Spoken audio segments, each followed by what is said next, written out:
right, everybody. Welcome back to another episode of Laugh Underneath with Madness, straight from New Jersey. Are you in Jersey, Madness? I am in Jersey. For once, I am back in New Jersey. The roaming podcaster has returned home, ladies and gentlemen. This is an amazing event, and we normally don't get to see Madison in the same setting twice. So I don't know. If you see the funky colored couch behind me, you know I'm back in New Jersey. So Madison has a special guest on here. It is Julia Nilsen, from Los Angeles, California. And I've been watching some of Julia's TikTok videos, and they are not the normal TikTok dance videos that you would have come to love and really imagine yourself in. These are more educational for people going through divorce, the do's and don'ts of it. And Madison, I'm going to turn it over to you so you can properly introduce Julia. Awesome. Well, hello, everyone. Welcome back to another episode. I have the pleasure of sitting here with Julia. I actually found her on TikTok. So yes, her TikTok videos are something to be seen. Julia is a certified divorce coach and founder of Live Well Divorce Coaching. She's an attorney, and she's the creator and founder of the Butterfly Foundation, which is a nonprofit. She's also an active member of Second Saturday, helping women in need when life happens. I'm going to let Julia take it away. Just in that sentence alone, as we know, I like to ramble, but I'm going to let Julia kind of speak about some of these awesome things that attracted me and made me slide into her DMs, and hope that she would join us on an episode. Nice. So Julia, how are you? Good morning. I'm fine. I'm coming from sunny Los Angeles, and I won't want to brag too much, but it's gorgeous outside. It is disgusting in New Jersey right now. So thank you. I'm honored to be on your podcast today. And I love the name because I have a motto, live, laugh, love. That's kind of been our family motto for years. So I love that takeoff on it. So thank you, Amy. Thank you for joining us. I know it was probably a little interesting, but I pretty much was just like, you know what? I love her videos. Let me reach out, see if, she even sees it pop up on her screen. We had a little meeting about a month and a half ago just to kind of talk about some of the things that we see from both sides of what we do for a living. And I felt like, as myself being a woman and a female that's actively always trying to help my clients with the home buying process, you have an interesting spin on your role and what you do for not just women, but men. But for the focus of this, I think it's awesome for you to just kind of have a platform to talk about all of the crazy and amazing things that you do. Oh, well, thank you. I am an attorney by profession, and I did give up my career over 20 years ago to raise 3 kids at that time. They were all diagnosed on the autism spectrum.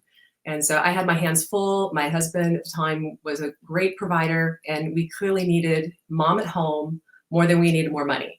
And we went on to subsequently have child number 4. And so I've been a mom. I've been an air traffic controller and doing everything. And I had twins too. So it was exponential, the work, not just double the work. Yes, my family as well. Double trouble. Yes. 3 years at the same time. Yeah. And so we had sat down, my former husband and I, and we had agreed that I need to give up my career practicing law, and he will be the provider. And he wanted me to stay at the house and run everything and do everything from putting out his clothing every morning to packing him for business trips to getting the kids out the door, everything. So that was my role. Yeah. Sorry, go ahead. No, I was going to say, and then something happened. Well, fast forward, we weren't happy. One second. Was it a progression? Like, it wasn't all like in one meeting where you guys said, here's what you're going to do, and here's what I'm going to do. Or was it a progression that slowly kind of like he stopped doing things and you kind of took over just because it was more comfortable? Or what? How did that transition occur? Because here you are, a lawyer, which is obviously, right. A very intense job, right? Right. And now you're going to this other position. It couldn't have just happened overnight. No, I had grown up in a very traditional home where my mom did stay at home and didn't go back to work until we were in high school, junior high. And my brother and I were very independent. My kids, on the other hand, were very dependent. I had to prompt them. I still have to prompt them. You don't make sure you get your shoes, make sure you're on time and everything. They need that extra guidance. And so that was my role model, my mom and my dad, and they had a beautiful marriage. And when I needed to start driving the kids to therapies and doctor's offices and special schools and everything else, it was just evident that there's no way I could be practicing law part-time or full-time and still be an effective mother. Mm-hmm. So I'm very proud of the role of mother that I've had for 20 Oh, years. Unfortunately, the courts don't look favorably on that today. And it's really interesting what's happening. What happened in my story happened to many, many other people, men and women. yeah. Yeah. So So the story is that basically, I guess, and I'm jumping in, Madison. I'm sorry about this, but this conversation is Take such. it over. No, I know. There's so much. That's why I was. Yeah, yeah. Take it So away. I'm trying to figure this out. So you're transitioning into being this full-time mom, and he's still working, the ex, right? right. What point does the marriage start falling apart? Is that a fair question to ask? Yeah, and that's an interesting question because I have so much more knowledge now than I did early on in my marriage. Mm-hmm. I knew that something was not right, but I kept thinking it must be me. I'll try harder. And there were all kinds of red flags, even when we were dating. Control issues, taking control of all the money and saying, don't worry about it. I'll deal with all of the money. You don't have to bother yourself. You deal with the house and the kids.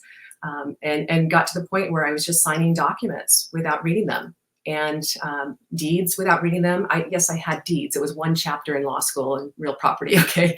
But, he was a real estate broker before I met him. And he also was an attorney or is an attorney. So he was an expert or a professional in both of those realms where I hadn't really practiced much. I practiced for about 2.5, 3 years before I got pregnant. So I had a handful of cases. He had lots of experience. So he had me enter into a trust almost 20 years ago, or actually over 20 years ago now. And I didn't read it. I just completely trusted my husband. I thought he's going to take care of me, the kids. Why do I need to read this? It's 60 pages. And it was an irrevocable trust. And he had told me it was for tax planning purposes and estate planning and to protect us if we had any creditor issues. Mm-hmm. Mm-hmm. And at the time, he had some risky business and securities and things. And Just for our audience sake, Julie, could you tell everybody what an irrevocable trust is? Just so this, I mean, we're dealing with loan officers. Yes. Okay. So Just they would not understand that such a big word like that.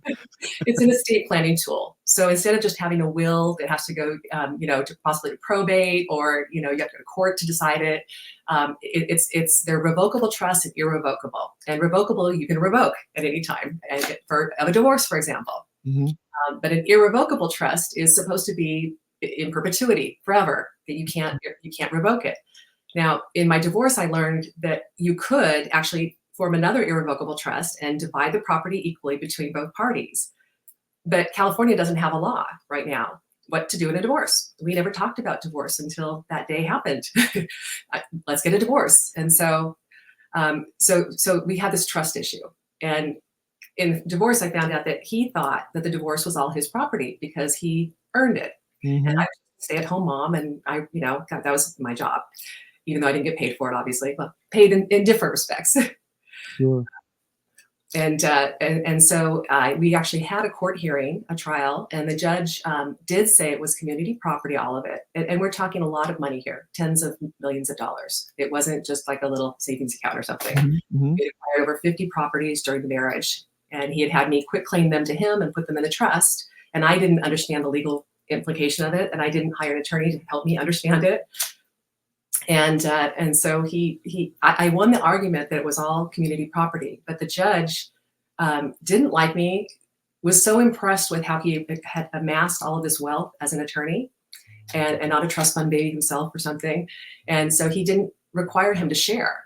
And so when you're dealing with a controlling high conflict personality, they don't want to share. And so this is why he ended up getting almost 100% control of 100% of our community property after a 20-year marriage. I remember in one of your videos, you were talking about narcissistic personalities.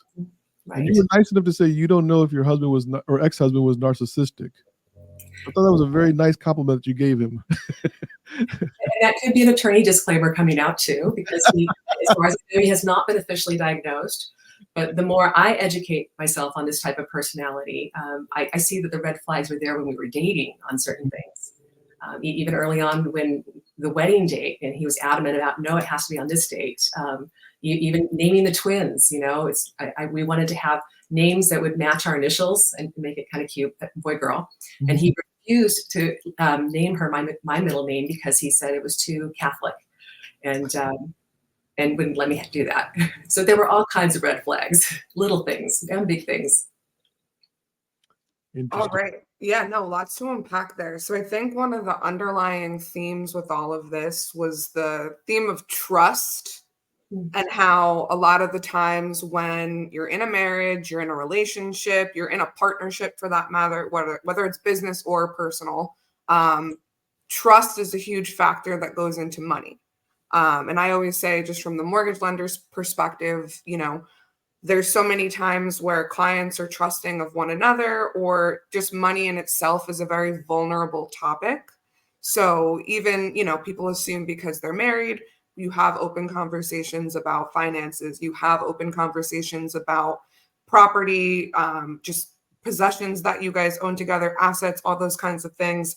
So I'm curious, when you talk with clients, is it hard for them to trust you in the beginning, or is trust one of the things that you feel impacts how the marriage goes or what happens after the marriage?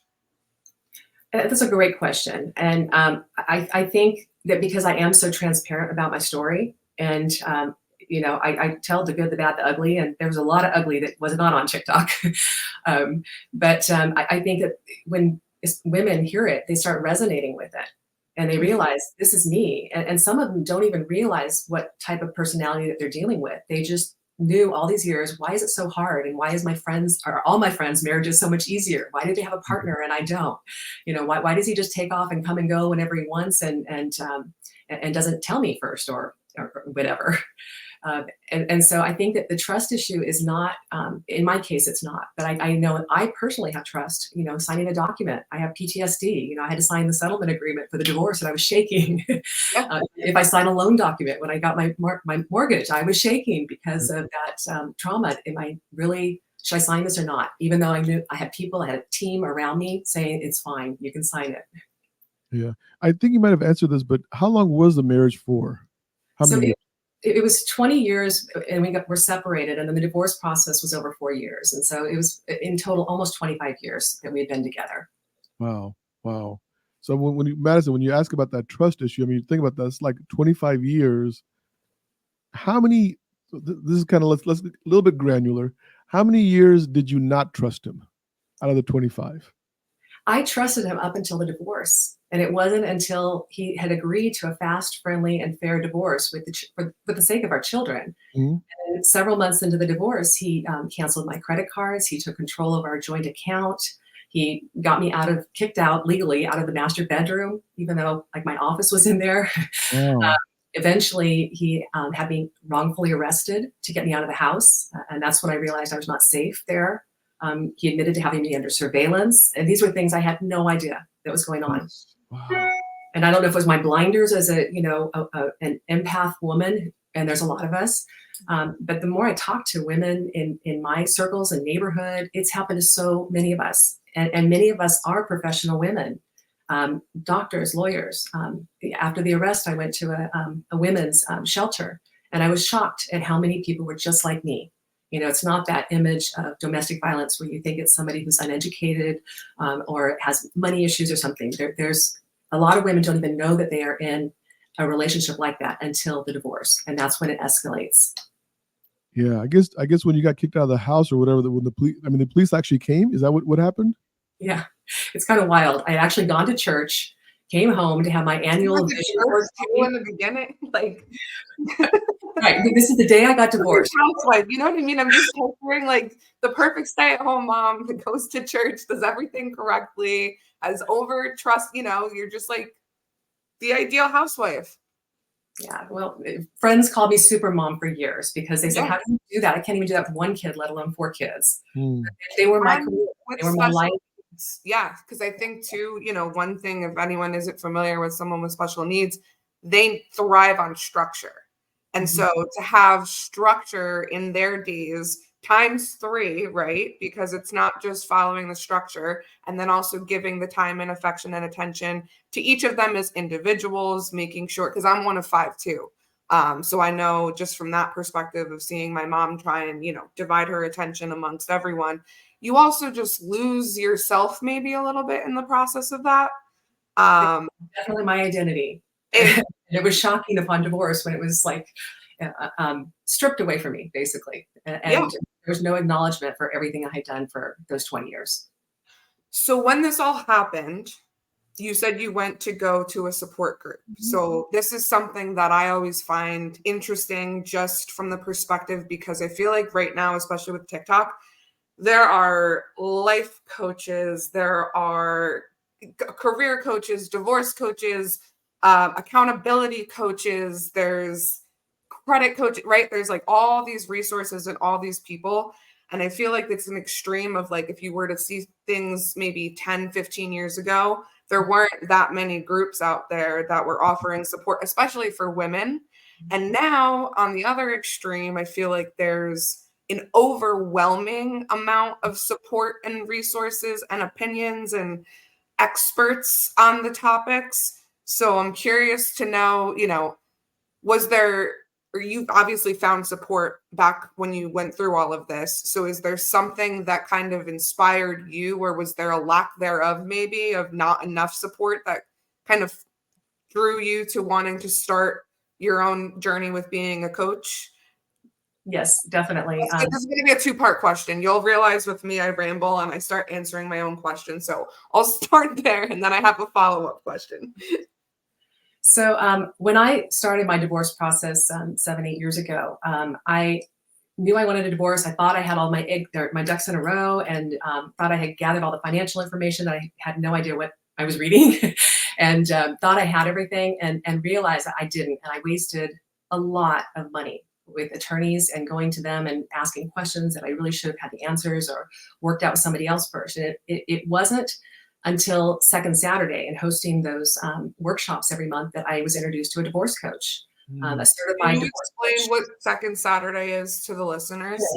So I mentioned it in my TikToks, Second Saturday, but it's a monthly workshop that it was developed by an organization, a nonprofit, WIFE, Women's Institute for Financial Education. And it was started, I think, 20, 30 years ago from other women who realized that a lot of us stay-at-home moms had no idea what was happening on the financial aspect or area at our divorce. And so they wanted to educate women what to expect in a divorce and what you need to have, the information.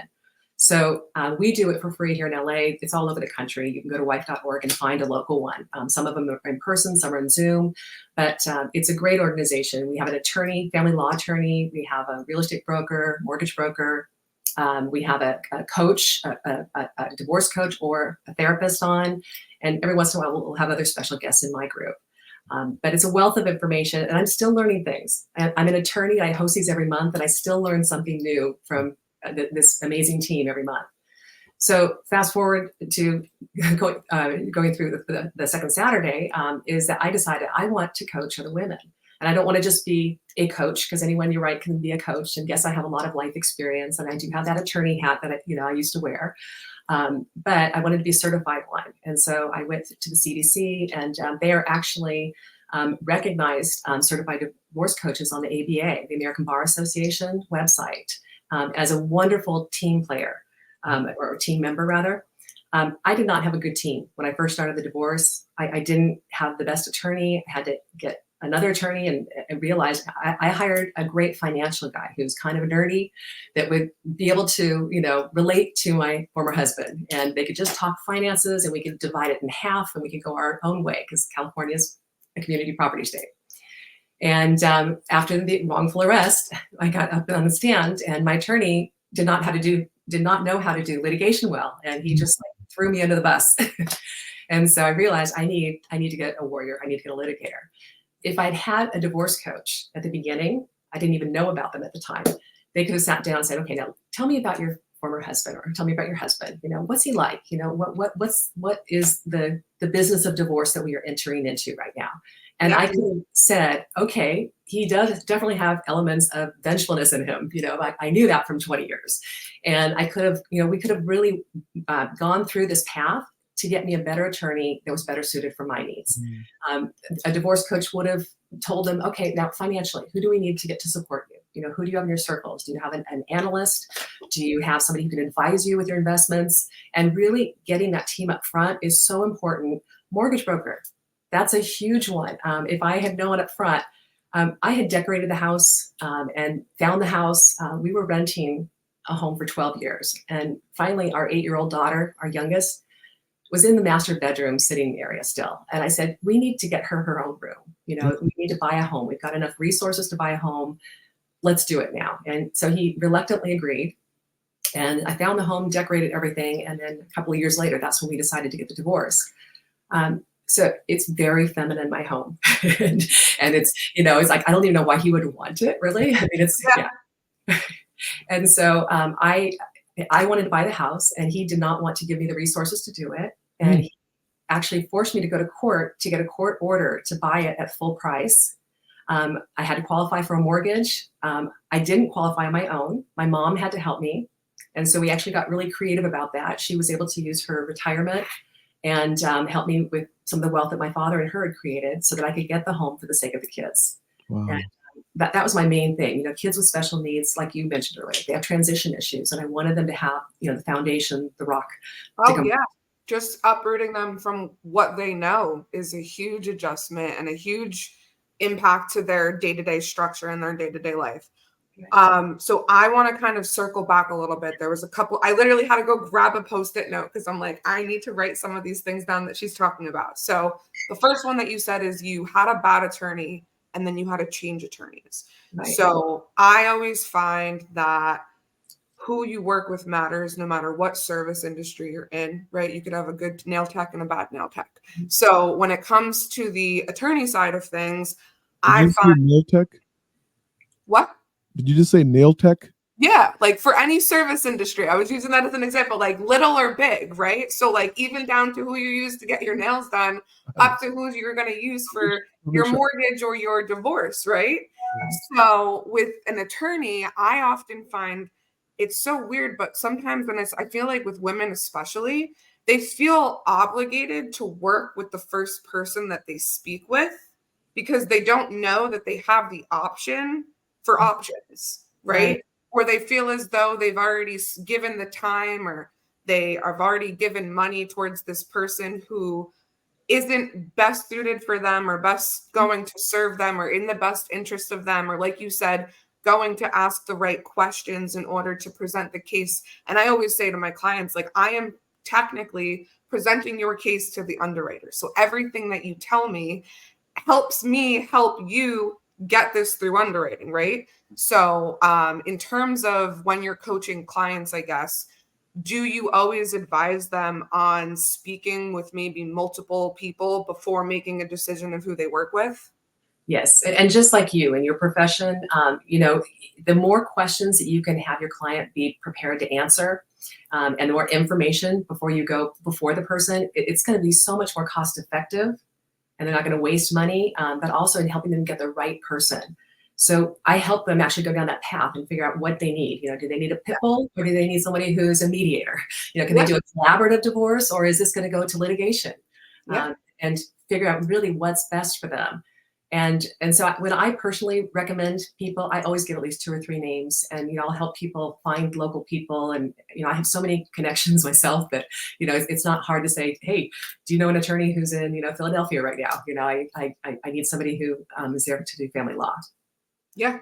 So I think just kind of giving them options also feeds back into the trust that, you know, they need to be able to trust every single person that they're working with in the transaction in order to get things done. I'm using transaction, that's a bad word, but you know what I mean. So with that now coming on to, because there's maybe so many options, I wrote TikTok experts. So I feel like there's so much out there that it's almost overwhelming and it could get confusing as to what's the best approach. And like this, you know, again, it comes down to whether you're going through the home buying process or you're going through the process of getting divorced. It's like you hear all these things. So do you ever feel like you have clients that come to you as if they already know what's in the best interest of them, or they've heard this and they hear that and they kind of try to curate their own I guess, what's the right word? Their strategy, prescription of what they think is going to be, you know, what they need. And then you kind of come in and they realize that what they thought they needed or things like that is totally different. Right. So my job is not to judge. and not to give legal advice, although I have to say sometimes that hat does come in. I had a client who was going to get a divorce, and she's going to be married 10 years, like at the end of this year. And I said, you need to wait until the end of this year, because in California, that's a long-term marriage, and you're eligible for like support, alimony or spousal support. So yes, my attorney hat does come in, but it's really helping them to think what's best for them. Because sometimes, I know my own self, when I started the divorce, I thought I knew what was best. I thought, I'm an attorney, I'm confident I can do this. But when you have a thinking partner, a coach who really knows the divorce process, has been trained on how to deal with high conflict personalities, what to expect in court, and financial. Divorce is a business transaction, really. And unfortunately, our country and so much of the world has made it an emotional transaction. But really, it should be just about, what do we have? What do we need to pay off? What do we need to divide? And how do we deal with the kids? And they're obviously number one. So how do we make this process the easiest for them? So I'm not pro-divorce, but like if somebody's thinking about getting a divorce, I would love to talk to them and see, okay, is this really what you want to do for the sake of kids? This might not be the best option. Maybe it's therapy. Maybe it's just knowing the finances more, and sitting down and having a monthly business meeting. What do we have? Well, I think those biases too always play into our roles, because a lot of the times they think because they're speaking with an attorney or a divorce coach that you're just going to talk to them, nonstop about being pro-divorce. And I'm the same way. There's clients that come to me and I'm like, hey, I know you want to buy right now, but it's kind of in your best interest to work on, X, Y, and Z. Renting is in your favor in this certain scenario. And I always say, I have to take my mortgage bias out of the equation sometimes. So also when I think about what we do for a living, a lot of the times, like we're talking about money and everything, it's vulnerable. It's sometimes, the circumstance surrounding why they've gotten to this place in their marriage or why they've gotten to this place in their finances is always kind of a touchy subject. So we usually talk on this episode a lot about like embarrassing client stories. And so I'm not asking you to give up someone else's embarrassing story, but do you find as though there is an element of people feeling ashamed or embarrassed, or is there any crazy stories that you've had of just, I don't know, craziness? So, no, I'm not on that front, but on the house issue, I'll go back to my own personal experience that, I wanted the house so much for not just the kids, but also it was the one piece of property that we had that I really wanted and that I ended up getting in the divorce. Although the irony here is that the story that's going around town is that I gave her the house in the divorce as part of the settlement. And it's not. I paid full price. I had to go to court, get an order for him to force the sale to me. Mm-hmm. He didn't want me to have the house. He didn't think I could finance it or get the mortgage for it. And because of my mom, I was able to get the house. Now, fast forward 2 years later, 2.5 years later, we have a joint business together, and he has decided what my monthly allowance will be. And it's the minimum he has to give me.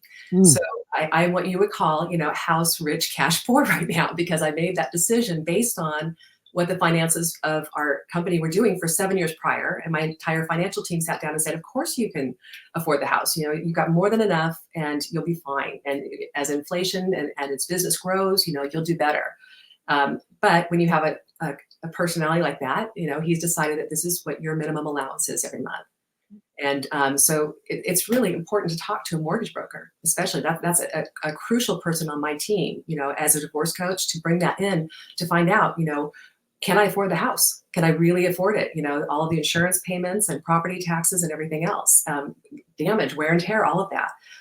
And also, if you do get the divorce, for example, if it's a divorce situation, how do you want to get paid?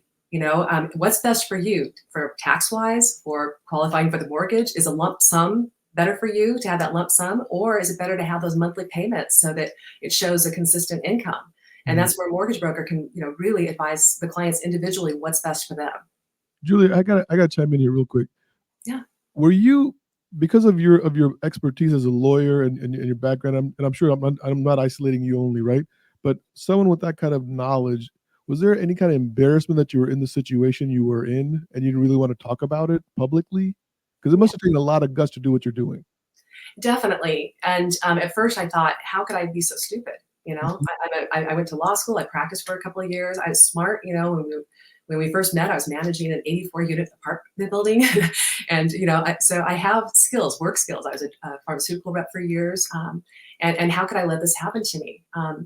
But then I really had to reconcile that, I was dealing with a difficult personality. When I first read the trust at the beginning of the divorce, it's actually a year into the divorce, I got a copy of the trust agreement that I signed over 20 years ago. Mm-hmm. The trust said in it on like page 60 or something, it said for my former spouse, his full legal name. And then it said the spouse of him. And then it named our first 3 children that were born. Number 4 hadn't even been born yet. So he had taken me off the trust over 20 years ago. And to me, that's like a red flag to any judge. Why would he not name her unless he was like planning for divorce? Wow. Why? So she only gets the property in the trust if she's still married. If she's not, she doesn't get it. Now, the judge did find that it was community property, but he didn't make the order for me to get it. Yeah. So yes, there is an element of shame, embarrassment. And I think this is why I did the TikTok. Yeah. I did it because I realized in my circles how many women this had happened to, and how they were the women who were living in the 4-bedroom home, and now they're in a 2-bedroom apartment. And he got everything. And I realized that they were embarrassed to speak out or afraid of retaliation. And I think probably on some level, there's retaliation going on in my situation right now, whether it's implied or overt. Okay. But I realized on TikTok, it's happened to so many other people, men and women. And I get comments every day. This happened to me, my mom, my aunt, my sister. Thank you for speaking out. They lost everything. The young girls, who is really who I wanted to reach, just be smart girls, treat your marriage like a business partnership, not just a romantic partnership, which is what a lot of hard though, isn't it? I mean, so just for the record, my wife and I celebrated 31 years of marriage last February, right? That's awesome. 31 years. And look, I've never said this before, Madison, about year 16, I thought I was done with it. And she's the one who convinced me to stay in the marriage. So God bless her for that, quite honestly, because she was a very emotional conversation that we had. And she literally said, I'll never forget this as long as I live, Julia. She said, whatever you're going through, I don't care. We're going to go through it together. And it just like, all of a sudden it was like this revelation I had, like, what am I doing? Why am I being so stupid? And it calmed me down, right? But marriage is a romantic event. I know. We all have that dream of a white picket fence and a Volvo station wagon, right? And, Sunday in the fall time, especially here in Northern Virginia, right? The leaves are changing colors, that kind of stuff. So, I mean, we're being almost asked to kind of put that romance to the side and say, by the way, I got this contract that my attorney drafted. Can you take a look at this? Because we're going to get married next weekend. Right. And I totally hear that. I'm a woman of vows. I've got a great relationship. And I always thought I made a vow to him. I made a vow to my former husband. And, I'm not going to break that vow. We were in and out of therapy for 15 years, me individually and with him. And nothing was changing. And finally, at some point, it's like, we are not happy. Scripture just jumped off the page and said, this is not right. This is not where I want you. Yeah. But you're right. It's embarrassing. It's interesting how many people blasted me on TikTok and said, how could you be so stupid? You're an attorney, open up your eyes, and like it would never happen to them. But the more women I talk to all the time, they're signing deeds and documents and trusts without reading it. They have no idea what they're signing. And you get a personality who doesn't want to play fair, and it could change their life. It's just like the Bernie Madoff Ponzi scheme. These are really affluent people, right? Giving Bernie Madoff millions and millions of dollars, had no idea, never read anything. And then when it all came apart, it was like embarrassing. They don't want to really talk about it. So you're going to be blown away that there are actually books online, and there are movies that have basically told my story. And if you research it, I can't even say the name of one of them because it's like so offensive to me. But it was like from 20 years ago, talking about exactly what was done to me and to many, many other women and men. Yeah. And so there are just some people who don't treat marriage as equal. So why not call it equal up front? And, now this is why I talk about prenuptial agreements. I would never get married again without having a prenuptial agreement, not because I don't believe in love and vows, but because take money off the table up front. Just take it off. So if there ever is an issue, that it's never an issue that I'm not equal in the relationship. Yeah. One last question I got for you. You said your kids were number one to you. What happens when the other spouse on the other side of the table, the kids are not number one to them? Does that create a conflict where you're negotiating from a different position than they are? Interesting. So, okay, I should say number one, they were my priority, definitely. I mean, definitely my marriage was too. I mean, but the kids, as far as I didn't have an outside job, they were right. For the divorce is what I was talking about. So you're at the divorce table. You're trying to keep your kids in the same home, same neighborhoods. You don't want the transition issue that you talked about. Right. But that might not be maybe not in your divorce, but some of the divorce may not be the same for the other spouse who's seeking the divorce. They may have other priorities or you know what I mean? Something that's their primary purpose. Right. So it's interesting you said that, because in my case, the trust ended up was that he told the judge that it's all the kids' property. Yeah, it did not pay for their college. It did not pay for medical bills, nothing. And so it makes one wonder, what really is the purpose of that trust? Yeah.